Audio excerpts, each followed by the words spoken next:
Sanibonani, welcome back to enye i-video. Ngiyabonga kakhulu for coming. Thank you very much. Ungakhohlwa ukuthi subscribe, ulike i-video, ushare i-video.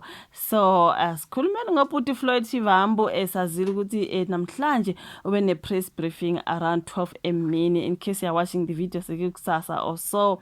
UFloyd Shivambu obe ilunga le-MKO wait, correction. Osaselilungu le-MK party because he did mention ukuthi he's not leaving the MK party. So olilunga le-MK party ubhuti Floyd Shivambu ube ne-press briefing kodwa ke sewaxoshwa laphana as the MK party secretary general. Kwathiwa no, he's going to be redeployed to parliament. Kwaba ney'nsolo zokuthi hayi bebekhuluma nje. It's not like they were going to redeploy him to parliament. Bebevala ntontoni samamela sathi okay nini niseze kuthiwa uFloyd nango ufuna uzolokhunja uziwa ne-press briefing. Abantu bebuzana ukuthi ufuna ukuthini uFloyd, sebemxoshile ka-secretary general, mhlambe uyasuka ka-MK party.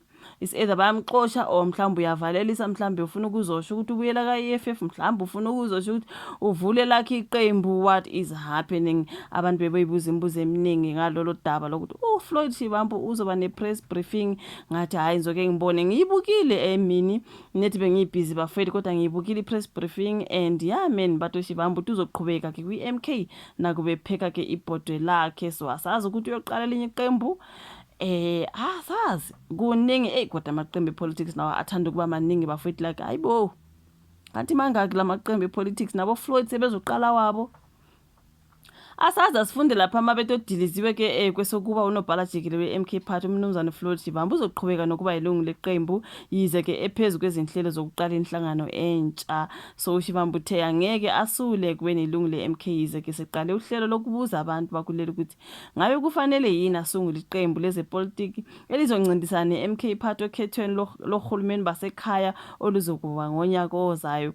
So lokhu kusho ngesikhathi ekhuluma ke nabezindaba laphana eGoli. uShivambu udilizwe esikhundleni ngasekuqaleni kwalenyanga. i-MK yayithembisa ukuthi izomjuba eParliament kodwa uShivambu uveze ukuthi iqembu libuye lahoxisa isithembiso sokumjuba eParliament ngenxa yokuthi kunezinsolo zokuthi ufuna ukuketula umholo ubaba Jacob Zuma. So ekhuluma nabezindaba uShivambu uthe uzohambela zonke izinkalo zakuleli funa uvo lwabantu kuba kufanele yini aqale iqembu elisha. Kepha uShivambu uthe uzoqhubeka nokuba ilungu le-MK party. Ngathi wenza lento yenziwa ubaba Jacob Zuma waqalela iqembu MK party wabuye wathi uzoqhubeka abe ilungu le-ANC.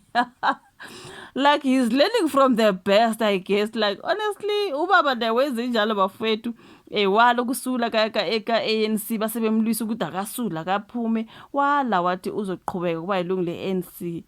You know what I mean? Ngapha senelakhe iqembu. I do not know if uFloyd Shivambu is learning from the best. Uzoqhubeka abe ilungu le-MK party. So umesungule elakhe hayi ngeke bafethu kuningi nje lapha. Uthi yona imigomo ye-MK party ayiwavumela amalungu enhlangano kuba ke azibandakanye nezinhlelo zamaqembu aphikisana ne-MK party. Uma kuwukuthi ubuholi be-MK party bubona sengathi lokho engikwenzayo kuphambene nemigomo sengiyolithetha ke ligcwele. NguFloyd Shivambu loyo guys sibonile nje kunama-clips amaningi engeke ngikwazi ke ukuthi ngiwanamekelana due to reused content ntontoni. Ngisuke ngingafuni nje ukuthi ngiwafake lawo ma-clips. Ziningi izindaba zikaFloyd Shivambu ziyatrend. So ubechaza ke laphana uFloyd Shivambu ukuthi kungani axosha laphana ekubeni uSD we-MK party. Udelisana uthi Floyd Shivambu uthi I was removed because fired umkhonto wesizwe MK party member Floyd Shivambu has broken his silence. He explained why he was removed from his position at a media briefing in Midrand, Gauteng on Thursday, 19 June. He said he was removed because of rumors that he wanted to remove the MK party president Babu Jacob Zuma. Uta was accused that I want to overthrow Jacob Zuma as president of umkhonto wesizwe. That's what was said. That's what was said, but it's not what it was. But it was said, I guess. He said those who wanted him out of the party said he was using his powers as Secretary General to remove Babu Zuma. uShivambu said a fake intelligence report was used as proof of his wayward ways. The report claimed to be a conversation between him and some people of the African continent where it is alleged that despite raising money to remove Babu Zuma, I'm also accumulating supranational supernatural powers to make people disappear. So lama supernatural powers were accumulator kuphi ngakaBushiri, because remember he was blamed ukuthi wavakashela ubaba uBushiri laphana ngaseMalawi esontweni entontontoni. So angazi ikho lapho mhlamba bacabanga ukuthi waye accumulator khona ama supernatural powers ukuthi ke bese ketula ubaba uZuma kuningi. He revealed that he and others had already started a consultative process to form a new political party. Who are those others? uShivambu said they will spend the next few months consulting ordinary people and traditional and church leaders to determine if a political party is needed. If yes, we should be what should be the values of that political party, and what should distinguish it from other political parties. uShivambu was removed from his position on 2nd June for what the MK party called a serious breach of political discipline after his unauthorized visit to Malawi. I think bacabanga ukuthi ikho lapho wayethola khona ama supernatural powers ukuthi akethe ubaba uZuma ngazi, but ngathi ngangizwile nje ukusho ukuthi ngathi ubaba uZuma wayesazi ngalolu hambo luka Shivambu eMalawi. So manje wayezwa like I don't get it, like yo go pitlagane shemo go ngata. uShivambu said his nemesis even claimed that he was anti-Palestine because of the church flies the Israel flag. I was not even aware ngaleyo flag leyo. Only I noticed is that the church is surrounded by many flags of different countries. Leyo church leyo kaBushiri obviously.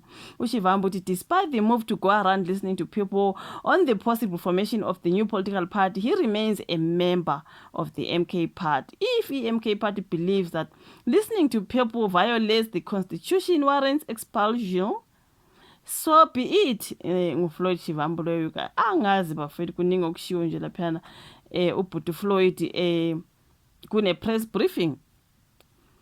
Hayi angazi ikusasa la ka MK party alicaci kahle bafethu. Do you think emveni kwezinto azishilo ukuthi angangizama ukethe ubaba uZuma? I think kune party weyakhuluma khona ngoDuduzile ukuthi bakhona abalala betweet ebusuku besithethisa ntontoni ngapha babe bethetha ama DRUGs. Siyamazi phela walala etweet ebusuku emthethisi. You know what I mean? After zonke lezi zinto azishilo, do you think une future nje lapha ka MK party? Hayi angiboni kahle. I don't think une future nje ubhutiza lapha ngathi kusongcono nje aqhubeka ngale plan yakhe mhlambe yokuqala elinye iqembu noma nje amaqembu esemaningana. Kunelika baba uMusi Maimane naye waphuma ka DA. You know what I mean? Ngathi uma uphuma nje la uyaqale lakho. Remember umbuyiseni wathi mayephuma lapha abantu babethu uyoqale lakho iqembu. Like angazi, it's just a whole lot. Everyone just want to start their own political party.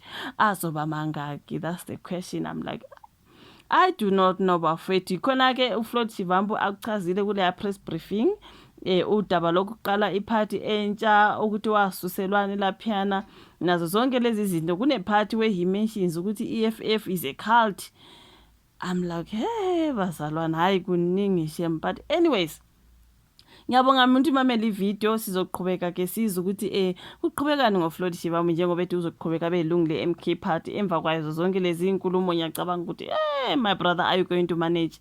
Khona bazokuvumela noma mhlawumbe bazovela baxoxe after this. Kuzokwenzekani ngoFloyd? Sizoqhubeka bafethu sivule indlebe namehlo ngoba hayi asazi ama supernatural powers laphana esontweni. Usho ukuthi nje wayeyofuna wona ukuthi aketule ubaba uZuma. That's what they are thinking. Yo hayi ngeke bafethu. Isho vala ka comment section, ushare like ivideo, subscribe, share, sihlangane kwezayo. Bye.